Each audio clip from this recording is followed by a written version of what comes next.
Assalamualaikum warahmatullahi wabarakatuh. Bismillah, alhamdulillah. Assalatu wassalamu ala rasulillah wa ala alihi wa sahbihi wa mawalah. La hawla wa la quwata illa billah. Pemirsa TVRI Jawa Timur yang dirahmati Allah, alhamdulillah hari yang keempat hari ini kembali saya Helmi Ansori bisa ketemu Anda di Ramadan 1441 Hijriah. Tentu saja di Gema Ramadan TVRI Jawa Timur. Pemirsa, saya akan bersama salah satu narasumber yang kesehariannya bergumul dengan orang-orang muda yang punya masalah. Orang-orang muda yang punya banyak persoalan. Dialah anak-anak muda yang selalu menjadi perhatian beliau. Nah, tapi kali ini beda, karena yang kita bahas adalah masalah keluarga dan Ramadan. Ya, kita akan membahasnya bersama beliau saat ini. Kita dengarkan dan kita saksikan setelah yang berikut ini.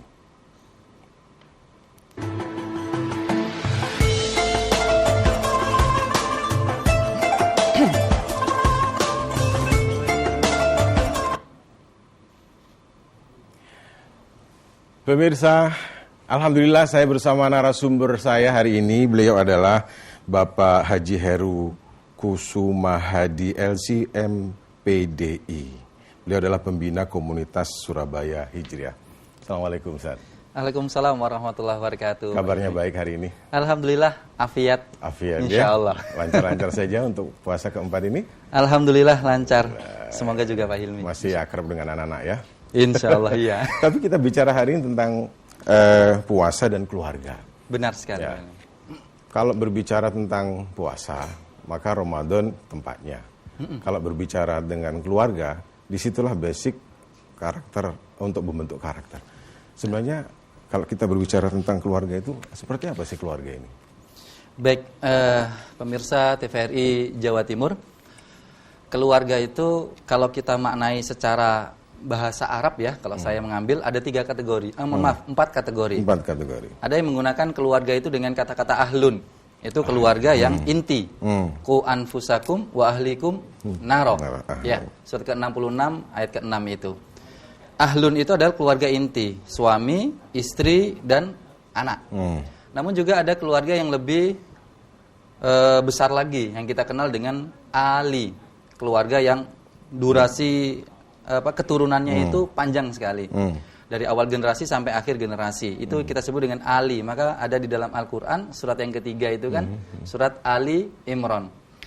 Yang ketiga itu, bahasa keluarga dalam diksi bahasa Arab itu ada Ailah. Ailah itu artinya, dari kata Aul, artinya keluarga itu harus saling memotivasi. Dan yang keempat, keluarga itu diartikan dengan kata-kata yang mungkin menurut kita itu menjadi jamak ya, kita ketahui adalah suatu ikatan yang terawali dengan sebuah kebaikan yang itu yang disebut dengan akdun nikah, di mana di dalamnya itu banyak hal-hal kebaikan yang harus dilakukan. Maka awal dari sebuah kata keluarga, kata Rasulullah SAW itu, lam yuro lil mutahabbaini mislun nikah. Tidaklah aku lihat orang yang saling mencintai itu kecuali itu aktualisasinya adalah untuk berkeluarga. Jadi keluarga adalah sarana, potensi untuk memunculkan kata-kata kasih sayang, cinta, dan lain sebagainya. Sebenarnya di situ ya awalnya kasih sayang, cinta gitu ya, keluarga ini. Tapi kalau dilihat dari fenomena yang ada, banyak keluarga yang kemudian kehilangan rasa cinta, kasih sayang, dan lain sebagainya. Ini bagaimana, Ustaz? Benar. Jadi tadi sudah diprologi ya sama Pak Hilmi, saya aktivitasnya lebih di kalangan anak-anak muda yang memiliki track recordnya bermasalah. Ternyata latar belakang dari permasalahan anak muda itu tidak bisa kemudian hanya dikatakan satu warna, background keluarganya. Ternyata semuanya itu bisa jadi menjadikan anak-anaknya di dalam rumah itu kemudian bermasalah. Mau itu yang backgroundnya itu status sosialnya tinggi misalnya, ataukah yang rendah, yang kaya, atau yang miskin, semuanya memiliki potensi. Mengapa itu terjadi? Otomatis karena ada sesuatu unsur yang di situ adalah gaya pendidikan, interaksi, komunikasi antara anggota keluarga, baik itu suami istri, kemudian istri dengan suami istri yang notabene orang tua dengan anak. Bahasa pola komunikasi, saling mengapresiasi dan lain sebagainya Itu yang terkadang kurang difahami oleh masing-masing anggota keluarga, sehingga memunculkan gesekan-gesekan antara orang tua dengan anak. Akhirnya menimbulkan permasalahan dan polemik itu. Persoalan muncul dari keluarga itu sendiri, intern ya. Ini kan bisa diselesaikan sebenarnya ya. Benar. Dengan seperti apa penyelesaiannya? Gini, pemirsa TVRI Jawa Timur, maka yang namanya keluarga itu pembahasannya kan bisa suami istri, pasangan, bisa anak. Ya. Namun kan dua hal ini, dua indikator ini kan berada dalam sebuah naungan rumah. Nah, disinilah kita itu harus memahami makna rumah menurut Al-Quran ataukah menurut hadis Rasulullah SAW. Bahasa rumah itu, Pak Hilmi, dalam bahasa Arab itu ada dua. Ada baitun, yang populer ya, kita dengar sering ya. Baitun. Kata-kata baiti, jannati, gitu ya. Itu baitun. Namun yang menariknya kok di dalam Al-Quran ataukah dalam hadis itu kok malah banyak menggunakan kata-kata rumah itu dengan menggunakan diksi maskan. Maskan ya, maskanah, iya. Kenapa kok di dalam Al-Quran, misal dalam hadis misalnya. Kalau dalam Al-Quran contoh ketika Nabi Sulaiman kemudian melihat ada semut, ya kan, yang populer gitu ya. Kemudian semut itu kan bilang sama semut-semut yang lain, keluarganya, udhulu masakinakum, masuklah ke rumah-rumahmu. Tapi kenapa bukan menggunakan baitun, tapi menggunakan maskan? Kalau dalam hadis misalnya Rasulullah pernah bersabda, arba'un minas sa'adah, ada 4 kebahagiaan. Salah satunya adalah al-maskanul wasi, rumah yang lapang, rumah yang luas. Tapi kenapa menggunakan maskan, bukan menggunakan baitun? Di sini ada makna bahwasanya kalau baitun itu adalah rumah yang didasarkan fisik bangunan. Fisiknya. Fisiknya. Namun kalau maskan itu bagaimana rumah itu terasakan oleh diri orang yang berada di dalam rumah. Jadi bukan masalah fisik. Contoh tadi hadisnya 4 kebahagiaan diantaranya itu adalah rumah yang luas. Jadi kalau kita berpikiran rumah yang luas berarti kan harus besar, mewah, kaya. Berarti orang yang punya itu berarti bahagia. Padahal kan nggak selalu. Maka rahasianya kenapa menggunakan maskan? Karena yang dimaksud dalam hadis ini bukan rumah yang luas itu yang megah, tapi penghuninya yang merasakan rumah itu yang luas. Walaupun sempit tapi hatinya luas. Luas, lapang. Itulah yang disebut dengan maskan. Maka kata-kata maskan itu akar katanya identik dengan kata yang populer dalam sebuah kata keluarga, yaitu kata-kata sakana. Sakana kita kenal dengan sakinah. Nah, disinilah poinnya. Tenang, ya benar, Ilmi. Disinilah poinnya. Bagaimana kita bisa memahami makna dari rumah itu, di mana fungsi rumah menurut Al-Quran dan hadis adalah memberikan ketenangan. Kalau di dalam rumah tidak ada ketenangan, maka pertanyakan kita yang berada dalam rumah tersebut. Nah, sekarang saya kaitkan sakinah, ketenangan dalam rumah itu. Sekarang kan di musim puasa Ramadan. Benar. Apakah bisa kemudian di antara dua ini disinkronkan? Sakinah di dalam rumah apakah bisa dibentuk dari sarana puasa Ramadan itu sendiri? Bagaimana, Ustaz? Ya, pemirsa TVRI Jawa Timur, berbicara tentang relevansi antara puasa dengan rumah untuk memunculkan ketenangan, itu sangat memiliki keterkaitan yang kuat sekali. Kalau puasa ini kan lebih kita identikan dengan hablum minallah. Jadi apapun yang kita lakukan dalam konteks ibadah Ramadan ini, kita lebih menikmatinya itu dengan Allah. Lillahi ta'alanya. Lillahi ta'alanya. Namun jangan dimarginalkan ibadah itu hanya untuk Allah saja, tapi ada dimensi sosial. Dan alhamdulillah kok kondisi COVID-19 saat ini kok pas gitu loh, mensinkronkan hablum minallahnya dapat, tapi hablum minannasnya akhirnya juga sempurna. Seperti apa itu hubungannya? Misal kalau dulu ya Ramadan ini, mohon maaf mungkin riset saya mungkin yang salah ya, tapi kurang lebih 4 tahun itu saya meriset kecil-kecilan, sebut saja yang paling ringan lah. Ibadah itu seharusnya hablum minallahnya itu, tapi terkadang itu terkurangi dengan hablum minannasnya. Bukan hablum minannasnya, terkurangi dengan rasa dunia. Seharusnya rasa akhirat tapi rasa dunia.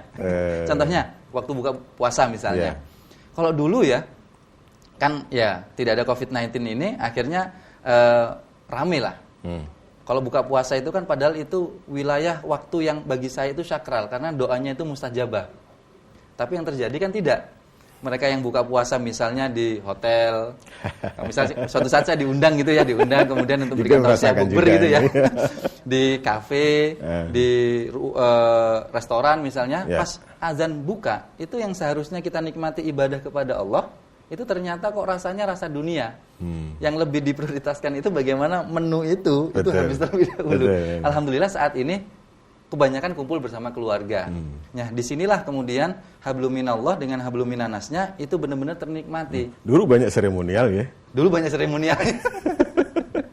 Kalau sekarang kan gimana ya ketahuan. Sekarang bagaimana kemudian bisa dirasakan keluarga itu menikmati nuansa puasa bersama-sama. Benar. Jadi hablum minallah dapat, hablum minannas bersama keluarga juga bisa ternikmati juga. Hasilnya seperti apa sih, Ustaz? Kalau misalnya kemudian puasa itu bisa diciptakan dalam keluarga yang sekarang ini dianjurkan oleh pemerintah. Ibadahlah di rumah, benar. Ramadan di rumah, benar. Jalan salat tarawih di rumah dan lain sebagainya, benar. Jangan keluar kemana-mana. Seperti apa ini hasilnya? Jadi ketenangan ya, kembali lagi fungsi rumah itu harus memberikan ketenangan. Cuma kita jangan samakan antara tenang dengan diam. Kalau diam itu tidak melakukan apa-apa, tapi kalau ketenangan melakukan sesuatu aktivitas, tapi dalam koridor tenang. Nah, memang saat ini banyak kekhawatiran, ketakutan, ketidaknyamanan, keresahan karena kondisi yang saat ini, karena tidak biasa memang. Tapi kan masih banyak aktivitas yang bisa dikreasikan, diinovasikan untuk bersama dengan keluarga. Karena memang bebannya itu khususnya kayak ya saya pribadi yang punya keluarga, punya 3 anak dan lain sebagainya, plus juga mungkin pemirsa yang bapak-bapak kan juga punya beban ini. Nanti kalau ngimami sholat tarawih di rumah, suratnya yang dibaca apa gitu 30 hari ke depan. Iya. Kalau Ustadz mungkin tidak ada masalah ya. Hafalnya mungkin 30 juz ya. Tapi ada kemarin saya pengalaman nih Ustadz. Ada seorang tetangga yang kemudian kulon dikit betul sholat tarawih teng musola betul sakit. Saya tidak bisa karena apa? Saya nggak bisa ngimami ayat-ayat, tidak bisa saya baca dengan hafalan. Lalu kemudian bagaimana sih bisa melakukan sholat berjamaah di rumah? Nah, ada tadi juga begitu. Anak saya ini perempuan. Yang bisa, yang hafal itu anak perempuan saya. Saya tidak berapa banyak untuk hafal. Lalu anak saya suruh ngimami, tidak berani.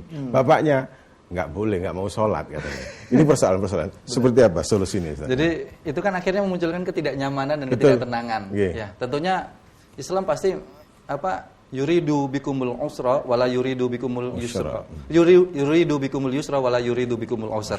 Allah itu menginginkan kita itu kemudahan bukan kesulitan. Betul. Jadi banyak alternatif. Kalau saya ditanya seperti itu, salah satunya bagi qawam di rumah itu ya maka carilah Al-Quran yang besar untuk kemudian dijadikan tempat untuk melihat. Nggak ada masalah, tetap sah kok sholatnya. Jadi kreatif lah. Ya.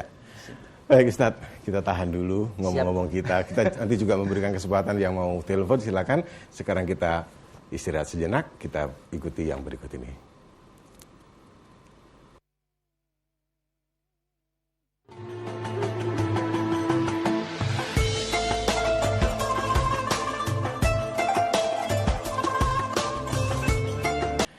Ya, masih Anda ikuti Gemar Ramadan TVRI Jawa Timur. Pemirsa, saya masih bersama narasumber saya, Pak Haji Heru Kusumahadi LCM PDI. Ustaz, kita berbicara tentang situasi sekarang ini. Benar. Puasa dengan rumah ini sinkron, nyambung sekarang ini ya. Karena semuanya dikembalikan kepada rumah. Kerjakan ibadah di rumah dan sebagainya. Kalau kemudian efektivitas antara pendidikan di dalam keluarga di Ramadan ini dengan yang dulu kita bandingkan dengan sekarang bagaimana Ustaz? Masa-masa Covid ini. Iya, jadi kalau saya yang namanya Ramadan itu tidak akan terpengaruhi oleh kondisi apapun. Tetap Ramadan itu adalah Ramadan yang penuh dengan keberkahan. Ada Covid atau tidak ada Covid, Ramadan tetaplah Ramadan. Tinggal bagaimana kitanya yang kemudian memfungsikan Ramadan itu dengan kondisi yang berbeda daripada tahun-tahun yang lalu. Ambil contoh, saya kaitkan satu contoh yang bisa dikreasikan di dalam rumah agar Ramadan itu ternikmati, tapi kondisi di rumah juga nyaman, tidak memunculkan hiruk pikuk permasalahan. Misal di dalam Al-Quran surat yang berbicara Ramadan itu kan 183 Al-Baqarah. 183 perintah Ramadan. 184 orang yang sakit musafir di Ramadan. 185 Al-Qur'an di Ramadan. 186 itu tidak berbicara Ramadan, berbicara tentang ayat tentang doa. 187-nya suami istri di bulan Ramadan. Maka menariknya, kenapa kok ayat doa ini masuk di antara ayat-ayat Ramadan? Ibaratnya itu, analoginya itu, kalau ada gambar kuning, kuning, kuning, biru, kuning.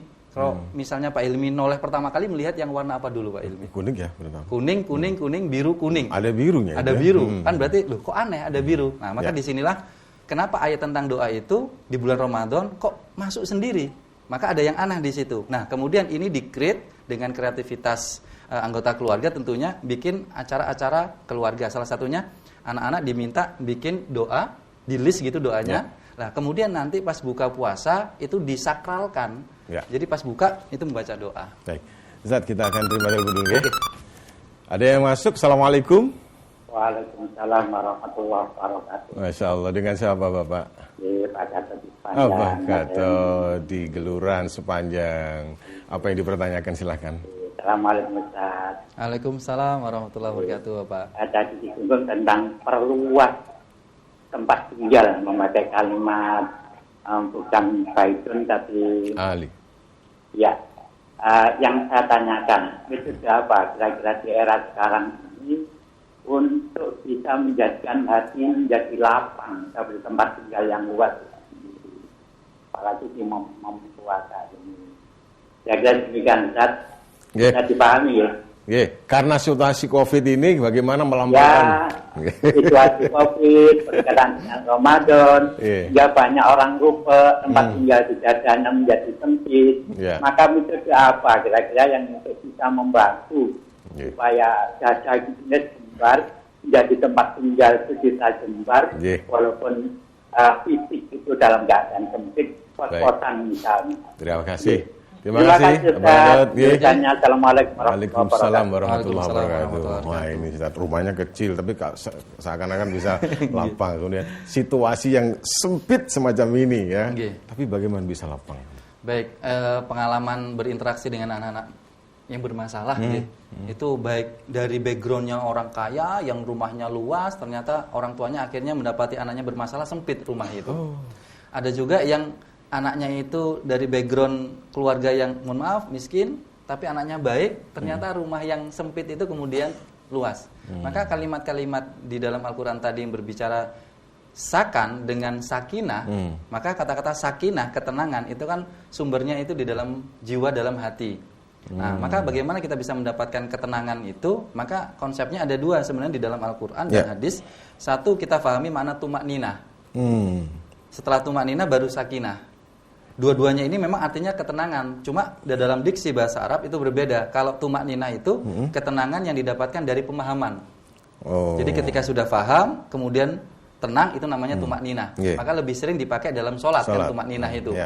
Kenapa? Bukan masalah sholat tumak ninah itu sholat yang panjang, tapi sholat yang kemudian memahami apa yang dibaca dalam sholat. Baru setelah itu kata-kata sakinah. Sakinah itu ketenangan yang diawali dari permasalahan. Maka lebih sering dikaitkan dengan keluarga. Nah, maka simpelnya adalah fahami dengan tumak ninah. Apa itu? Fahami anggota keluarga seperti apa dalam kondisi yang seperti ini. Yang biasa emosi mungkin tersebab apa, kemudian kita bisa bersikap. Yang biasanya membuat masalah tersebab apa, ya saling memahami di sini. Agar nanti bisa berkomunikasi dengan baik, bisa bersikap yang baik. Agar kata-kata tumak ninah itu benar-benar memunculkan sesuatu ketenangan setelah memahami. Baru setelah itu kemudian apapun kondisi kita tidak nyaman di rumah, tetap gimana diusahakan ketenangan itu muncul, caranya bagaimana? Menurut surat yang ke-48 Al-Fat ayat yang keempat itu, yang ngasih ketenangan itu bukan kita yang mengusahakan memastikan dapat. Kita hanya mengusahakan. Cuma yang memberikan itu Allah. Maka di surat Al-Fat itu, huwallazi anzala sakinata fi qulubil mu'minin. Allah yang menurunkan ketenangan kepada dalam hati kita. Jadi analogi mudahnya kalau pingin beli semangka ya ke tukang semangka. Kalau pingin tenang, datengin yang memberi ketenangan, Allah Subhanahu wa taala. Terima kasih, luar biasa. Kita akan terima telepon lagi. Assalamualaikum. Waalaikumsalam warahmatullahi wabarakatuh. Dengan siapa Ibu? Dengan Ibu Diana di Tropodo Asih. Tropodo Asih. Ibu Diana, silakan Bu Diana, monggo. Iya. Assalamualaikum Ustadz Heru. Waalaikumsalam warahmatullahi wabarakatuh. Kali kita melihat masih muda, semangatnya luar biasa, ilmunya sangat mumpuni. Ini banyak sekali pendapat-pendapatnya yang baru bagi kami, jadi kami sangat senang sekali. Terutama tadi menampung masalah, karena di bulan Ramadan ini juga anjuran untuk berdoa, Ustaz. Bagaimana menampung, alangkah senangnya misalnya di antara kita itu ada, kebetulan cucu saya itu ada yang satu rumah 5, ada yang 2, ada yang 3. Dari yang 5 itu misalnya ditampung doanya, itu praktiknya bagaimana ya? Saya kok jadi punya bayangan sendiri, terus dijamak atau disebut satu-satu gitu. Saya minta ilmunya, mohon dijelaskan gitu. Bu Diana, terima kasih. Terima kasih kembali Bu Diana. Assalamualaikum warahmatullahi wabarakatuh. Waalaikumsalam warahmatullahi wabarakatuh. Kalau cucu 2 enak nyebutin ya. Kalau cucu 5, kalau cucunya sampai 21. Gimana ini doa-doa semacam itu? Jadi tentang doa tentunya ini adalah bahasa-bahasa Allah. Saya pernah ditanya misalnya, kenapa kok kita berdoa itu pakai Al-Quran ataupun pakai hadis? Karena saya jawab dengan simpel, nanya anak muda. Karena Al-Quran dan hadis ini bahasanya Allah. Lah kita ngobrol sama Allah. Maka paling enak yang mudah difahami lawan bicara kita. Nah, jadi satu itu. Tapi apakah salah kalau selain Al-Quran hadis? Ya tidak salah tentunya. Monggo silahkan. Nah, lalu bagaimana kalau doanya itu untuk orang yang banyak? Ya, kalau bahasa Arabnya itu ada dhamir penggantinya, yaitu kata ganti. Ya, nggak apa-apa, langsung saja disebut cucu-cucu dengan dijamakkan langsung, tidak ada masalah. Tidak perlu kemudian menyebutkan satu persatu nama asli ataupun bahkan nama lengkap nanti. Satu anak sekarang kan 4 kata sekarang untuk anak, apalagi kalau anak nanti cucunya 20, berapa kata yang disebutkan? Boleh langsung saja dijamakkan langsung untuk cucu-cucu saya. Itu tidak mengapa, karena memang secara berbicara doa kita tidak bisa lepas memang dalam fikih tapi juga dalam etika, dan itu dibenarkan berdoa. Insya Allah Allah langsung bisa memahami dan insya Allah mengizabahi. Allah faham dengan menyebut kelompok atau jamak gitu ya. Benar. Tapi kalau kemudian disebut rigid satu-satu gitu, misalnya anaknya nggak banyak, cucunya nggak banyak, anaknya 2, cucunya 2, anak saya ya Allah ini saya sebutkan. Nah dia, anak saya yang kedua ya Allah Alfian misalnya. Atau satu ini harapan ini bagaimana Ustaz? Kalau saya pribadi lebih afdal seperti itu, karena doa itu lebih bukan menginformasikan apa yang kita minta sebenarnya. Jadi kan kita nggak usah menyampaikan ya Allah mobil ya Allah, kan Allah sudah tahu yang kita butuhkan. Bahasa saya itu doa itu bukan menginformasikan apa yang kita minta, tapi doa itu bagaimana feel kita ngerasakan itu enak sama Allah. Nah, salah satunya supaya kita enak itu kita memahami apa yang kita ucapkan, yang kita sebutkan, dan paling nyaman kan langsung mengena ke perasaan kita kalau kita nyebut langsung nama anak sendiri. Oh gitu. Kalau saya lebih afdolnya lebih gitu, disebut menyebutkan satu-satu ya, agar langsung perasaan itu langsung ngena. Ini anak saya ini sebagainya. Soal isi Allah sudah tahu ya. Benar. Kebanyakan kita kan katakan doa itu menginformasikan. Betul. Akhirnya minta banyak gitu. Iya. Baik. Inilah luar biasa. Wah, ini karena Ustadz Heru atau gimana itu rupanya rame ini ya? Ya, Assalamualaikum, masih dengan Ibu Diana. Oh, Ibu Diana nyambung. Ya, kenapa Bu? Ustaz. Jadi maksud saya bukan masalah domirnya.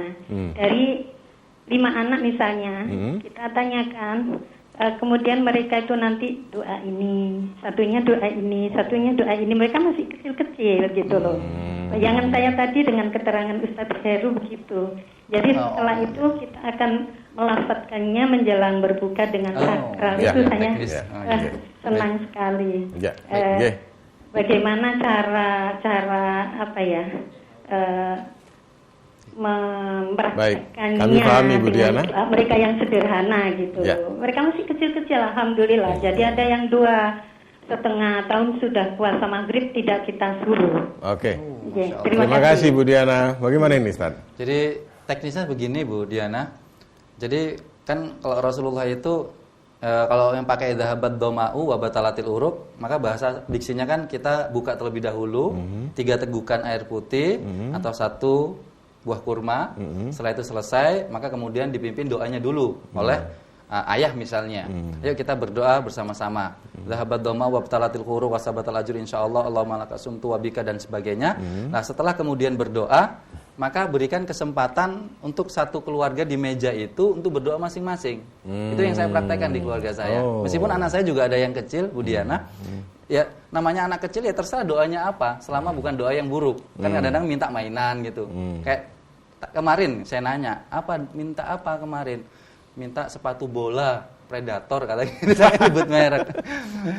Jadi nggak ada masalah, cuma diberikan kesempatan mereka itu berdoa sesuai yang diinginkan oleh dirinya. Jadi bagaimana tetap doanya secara sakral dipimpin oleh qawam di rumah, suami, maka kemudian dikasih 30 detik atau mau 1 menit, monggo, agar masing-masing anggota keluarga berdoa sesuai dengan harapan masing-masing. Karena seperti itulah yang disampaikan Rasulullah dengan bahasa isyaratnya itu dhahabat doma'u wa batalatil uruq itu. Seperti itu. Walaupun agak sedikit lama tidak masalah gitu ya. Tidak ada masalah. Kan sudah masuk. Sudah masuk, sudah lega. Baik. Kita terima telepon lagi. Assalamualaikum. Waalaikumsalam. Ji, semangat sekali mau buka ini Pak ya. Siapa ini? Iya, selamat sore. Saya Mas Ahmad Saifuddin di Dusun Jati Kampir, Kecamatan Batur, Kabupaten Nganjuk. Oh, Pak Saifuddin. Silakan di Nganjuk. Monggo, Pak. Iya, pertanyaan pertama, bagaimana caranya agar bisa berhubungan baik bersama keluarganya sendiri? Yang kedua, gimana Pak? Pak, mohon diulangi pertanyaan. Iya, pertanyaan pertama. Bagaimana caranya agar bisa berhubungan baik sesama keluarganya sendiri? Terus pertanyaan kedua, bagaimana caranya agar bisa bertemu dengan keluarganya sendiri secara soleh dan salihah? Buat sekian, terima kasih. Terima kasih Pak Ahmad Saifuddin di Nganjuk nih. Nah, tadi yang pertama, bagaimana bisa mencintai, menghargai, berkasih sayang dengan keluarganya sendiri. Betul. Jadi kalau saya lebih mengambil konsepnya Ibnu Qayyim Al-Jauziyah itu unik, bunyinya seperti ini, sebuah pilihan. Cintailah dia sebagaimana kamu ingin dicintai, atau cintailah dia sebagaimana dia ingin dicintai. Ibaratnya gini, cintailah Pak Hilmi sebagaimana saya ingin dicintai. Betul. Tentunya kan nggak pas. Saya pinginnya seperti apa, Pak Hilmi pinginnya seperti apa, kan beda. Betul. Maka cintailah dia sebagaimana dia ingin dicintai. Maka saya kalau ingin mencintai Pak Hilmi, maka saya harus tahu karakternya Pak Hilmi apa yang suka. Nah, disinilah kalau kita ingin saling mengasihani sesama anggota keluarga kita, maka kita harus tahu karakter masing-masing, kelebihan masing-masing. Dalam ilmu parenting itu ada sebuah guyonan bagi seorang istri yang pingin ayahnya ini, suaminya ini paham nggak terhadap perkembangan anak. Bahasa istri itu gini, nanti kalau suami ini kemudian pergi keluar kota, maka suruh suami itu bawa oleh-oleh untuk anaknya itu pakaian. Nah, biasanya suami ini salah bawa atau beli oleh-oleh pakaian itu salah ukuran. Kenapa? Karena suami ini mungkin sering kerja, sering keluar, perkembangan anak nggak diketahui. Nah, bagaimana kita bisa saling mengasihi, menyayangi kalau perkembangan secara kejiwaan, secara fisik dan lain sebagainya tidak diketahui.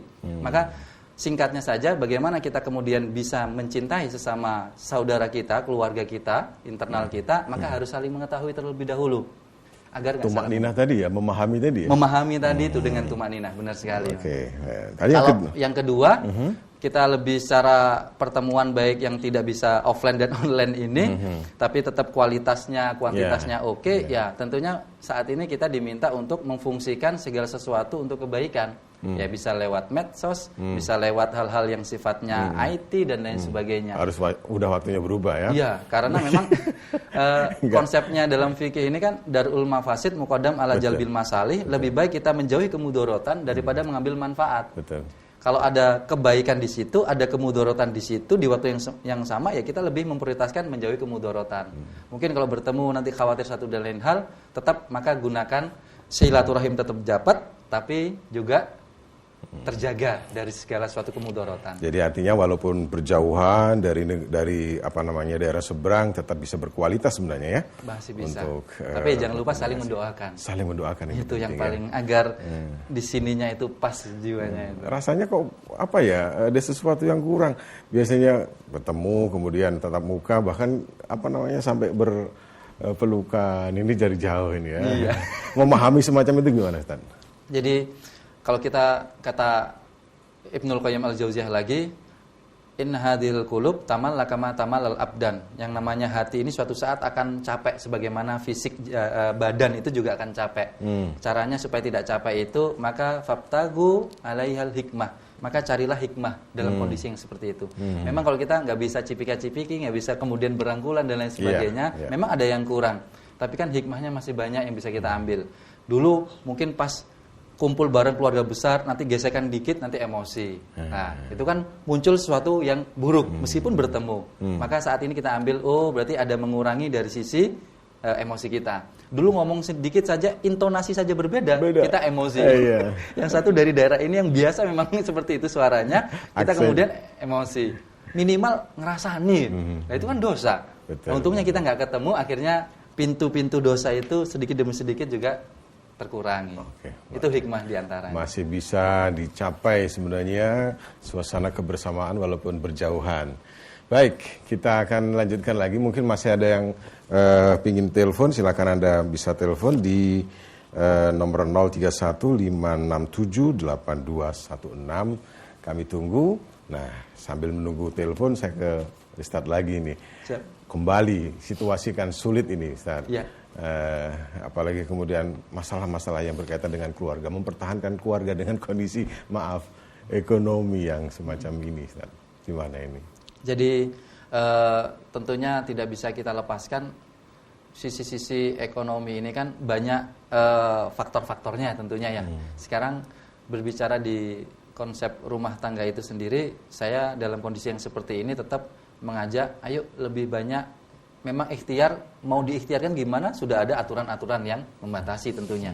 Maka kalau dulu Ramadan itu lebih banyak berbicara pakai keuntungan dunia, kan Ramadan ini kan perputaran uang kan sampai triliunan, itu secara duniawi. Mungkin saat ini kondisinya kalau kita ngambil hikmah, ini perputarannya itu diminta perputaran akhirat mungkin, karena dunia sudah agak terkurangi. Nah, maka saya lebih mengajak, ayo kita mengamalkan beberapa doa-doa selain ikhtiar yang sudah dilakukan, tapi doa-doa untuk lebih menaikkan ke langit lagi agar kita bisa mendapatkan sisi ekonomi yang mencukupi bagi kita. Salah satunya adalah Allahumma akfini bihalalika an haramik. Itu doanya. Baik. Ustaz, ini dikejar waktu terus ini. Tanpa terasa mau habis ini. Boleh terasa. Boleh disampaikan kesimpulan, Ustaz. Baik, pemirsa TVRI Jawa Timur, berbicara tentang puasa dan rumah tangga, keluarga, maka tidak bisa dilepaskan dari unsur ketenangan. Karena puasa juga memberikan ketenangan, keluarga dalam kondisi saat ini juga, maka diminta untuk tenang. Maka difahami kata-kata keluarga itu di bawah naungan rumah. Rumah di dalam bahasa Arab adalah maskan. Maskan akar kata sama dengan sakinah. Sakinah artinya adalah ketenangan. Maka fungsi esensial dari rumah tangga, keluarga itu adalah ketenangan. Mari kita gunakan kondisi saat ini di rumah, berpuasa bersama keluarga dengan selalu munculkan ketenangan, menjauhi dari gesekan-gesekan, dan semoga Allah memberikan kita kenikmatan, ketenangan di bulan Ramadan tahun ini, insyaAllah. Masya Allah, luar biasa ini. Mudah-mudahan menjadi ilmu yang manfaat, Ustaz. Amin, amin. Dan saya pikir ini ilmu baru karena situasinya juga baru. Benar. Terima kasih, Ustaz. Sama-sama. Untuk kebersamaan kita hari ini, mudah-mudahan di kesempatan lain kita bisa ketemu lagi. Insyaallah. Baik, pemirsa, alhamdulillah apa yang kita bincangkan hari ini luar biasa. Ada hal yang menarik, tahun lalu dengan tahun sekarang beda. Maka jadikan keluarga sebagai basic pembinaan karakter di dalam sarana puasa itu sendiri. Laksanakan puasa di rumah, kegiatan Ramadan di rumah dengan sebaik mungkin, dan insya Allah semua akan menjadi berkah. Terima kasih. Saya Helmi Ansori, undur diri. Sampai ketemu besok di acara Gema Ramadan TVRI yang sama. Assalamualaikum warahmatullahi wabarakatuh. Waalaikumsalam warahmatullahi wabarakatuh.